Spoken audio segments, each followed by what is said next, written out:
जयपाल सिंह मुंडा, एक परिष्कृत जीवन वृत्त।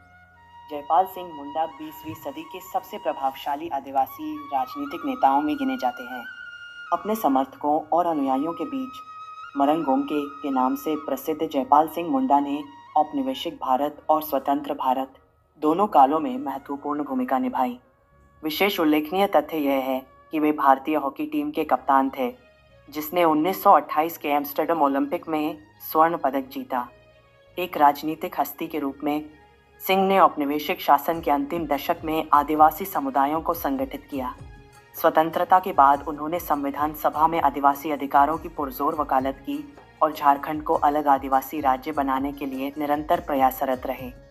समीक्षित पुस्तक Lobir Sendra, a hunter in the burning forest Singh की आत्मकथा है।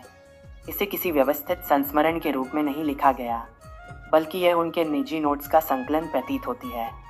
सिंह ने अपने प्रारंभिक जीवन और इंग्लैंड में छात्र व हॉकी खिलाड़ी के रूप में अनुभवों का विस्तार से वर्णन किया है। 1903 में रांची जिले के खूंटी थाना के तकरा गांव में जन्मे। उनका प्रारंभिक नाम बिनन पाहन था। उनके पिता अमरू पाहन गांव के पुजारी थे। प्राथमिक शिक्षा गांव में प्राप्त करने के बाद 1910 में वे रांची के सेंट पॉल स्कूल में दाखिल हुए। मेधावी छात्र होने के कारण उन्होंने शिक्षकों और प्रिंसिपल फादर कैनन कॉस्ग्रेव को प्रभावित किया। 1919 में कॉस्ग्रेव के सेवानिवृत्त होने पर वे सिंह को इंग्लैंड ले गए। वहां सिंह ने ऑक्सफोर्ड विश्वविद्यालय से स्नातक की उपाधि प्राप्त की और अनेक भारतीय व विदेशी छात्रों से परिचय किया, जो आगे चलकर प्रसिद्ध हस्तियां बने। हॉकी में उनकी प्रतिभा असाधारण थी। 1928 के एम्स्टर्डम ओलंपिक में वे भारतीय टीम के कप्तान बने। यद्यपि उन्होंने सेमीफाइनल और फाइनल में भाग नहीं लिया, फिर भी टीम की स्वर्णिम सफलता का उल्लेख वे गर्व से करते हैं। इसी समय उन्होंने इंडियन सिविल सर्विसेज में प्रवेश किया, किंतु ओलंपिक में बिना औपचारिक अनुमति भाग लेने के कारण उनका प्रोबेशन 1 वर्ष बढ़ा दिया गया। इससे आहत होकर उन्होंने सेवा से त्यागपत्र दे दिया। इसके बाद उन्होंने विभिन्न उच्च पदों पर कार्य किया।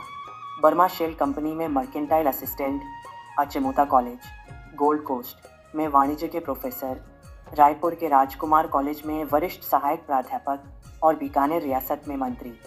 इन पदों पर उनकी नियुक्ति उनकी विशेषज्ञता और औपनिवेशिक अधिकारियों से गहरे संबंधों के कारण संभव हुई। यद्यपि वे प्रशासनिक अभिजात वर्ग का हिस्सा बने, उन्होंने सदैव आत्मसम्मान को सर्वोपरि रखा और भ्रष्टाचार का विरोध किया। अंततः उन्होंने स्वयं को आदिवासी आंदोलन के लिए समर्पित कर दिया। 1939 में वे आदिवासी महासभा के अध्यक्ष बने और आदिवासी अधिकारों की रक्षा हेतु कांग्रेस से दूरी बनाए रखी। उन्होंने झारखंड क्षेत्र में बाहरी लोगों के वर्चस्व का विरोध किया और आदिवासी युवाओं के लिए रोजगार सुनिश्चित करने हेतु यूनियन बनाई। उनके राजनीतिक संघर्षों का निजी जीवन पर भी प्रभाव पड़ा, जिसके परिणाम स्वरूप उनका तलाक हुआ। बाद में उन्होंने जहानारा जयारत्नम से विवाह किया। निस्संदेह यह पुस्तक 20वीं सदी के एक महान आदिवासी नेता के जीवन और विचारों को समझने का महत्वपूर्ण स्रोत है। सिंह ने सदैव संवैधानिक और कानूनी मार्गों से लक्ष्य प्राप्त करने पर बल दिया।